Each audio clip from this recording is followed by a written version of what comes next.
Bonjour à tous, ici donc Jérémy. Je viens vous faire une petite vidéo sur un sujet qui me portait à cœur, à savoir les banques. De plus en plus de personnes que vous voyez en visu ou sur internet clament haut et fort l'effondrement du système bancaire, l'écroulement des banques et comment se sortir de ça. Alors je voulais faire une petite mise au point parce que bien souvent il y a vraiment de grosses erreurs qui sont commises. Déjà il faut savoir une chose, les banques existaient avant vous, avant vos parents, avant vos grands-parents, avant vos villes, avant vos régions, avant vos pays, avant la France, ça existait bien avant, ça existait bien avant les chrétiens, ça existait bien avant les musulmans, ça existait bien avant les juifs.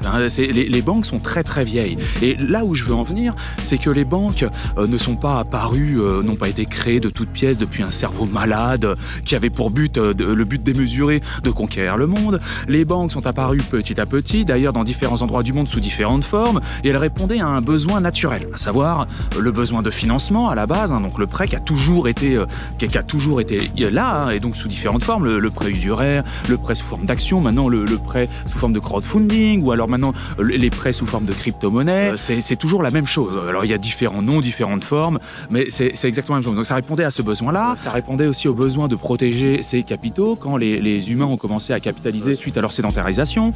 Les banques sont arrivées de manière naturelle, elles répondent à un besoin naturel. Donc non, les banques ne vont absolument pas s'effondrer, au pire elles vont se transformer, elles vont pouvoir changer un petit peu de forme, et il faut bien distinguer la banque de l'aspect monétaire qui n'a absolument rien à voir.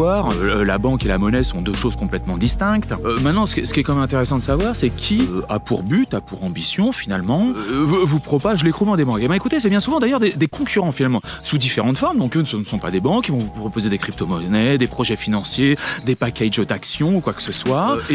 Comme la plupart, misent donc sur la peur pour vous proposer des produits financiers. Et d'ailleurs, qui ne sont pas forcément de très bonne facture, parce que si on est obligé d'invoquer la peur pour vous vendre un produit, c'est qu'il y a un problème avec ce produit. Si une société attend l'écroulement de son opposant pour pouvoir vendre son produit, c'est que son produit sur le marché concurrentiel, il est moins bon. Soit il est moins bon, soit il est carrément pourri. Certains vendeurs de crypto-monnaies ou de projets crypto à l'heure actuelle, ou même de projets financiers, qui vous disent que tout va s'effondrer, que le système bancaire, tout va s'écrouler, attention, faut sortir, mais ce sont juste des concurrents. Donc évidemment, eux, ce ne sont pas ils n'ont pas la dénomination de banque, mais ce sont des concurrents qui voudraient bien reprendre les systèmes de prêts pour les sociétés et tout le bazar, mais leurs produits sont moins bons. C'est-à-dire que sans l'écroulement justement de leurs concurrents, ils ne pourraient pas vendre leurs produits. Et c'est le cas parce que les banques finalement proposent de meilleurs produits que ce qu'ils proposent actuellement. Et maintenant, sachez, comme dit un certain Napoléon Hill, la stratégie du diable, c'est de faire peur. À partir du moment où des gens essayent de vous faire peur pour vendre quelque chose, et vous proclament la destruction du monde pour vendre quelque chose, bien souvent le produit, vous pourrez trouver un produit meilleur quelque part.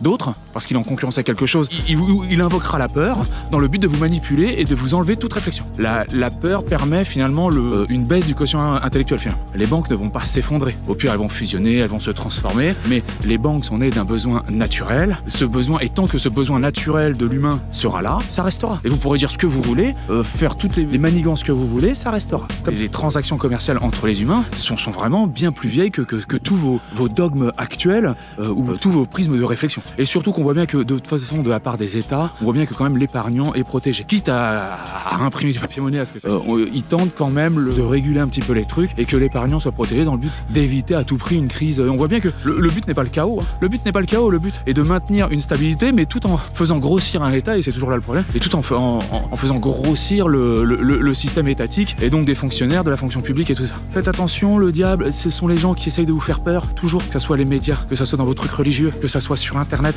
les gens qui essayent de propager la peur, l'anxiété, c'est eux le diable. Faites gaffe à ça, ils vous empêchent de réfléchir. Et laissez la peur, parce que la peur c'est de l'émotion. Tout est ultra solide.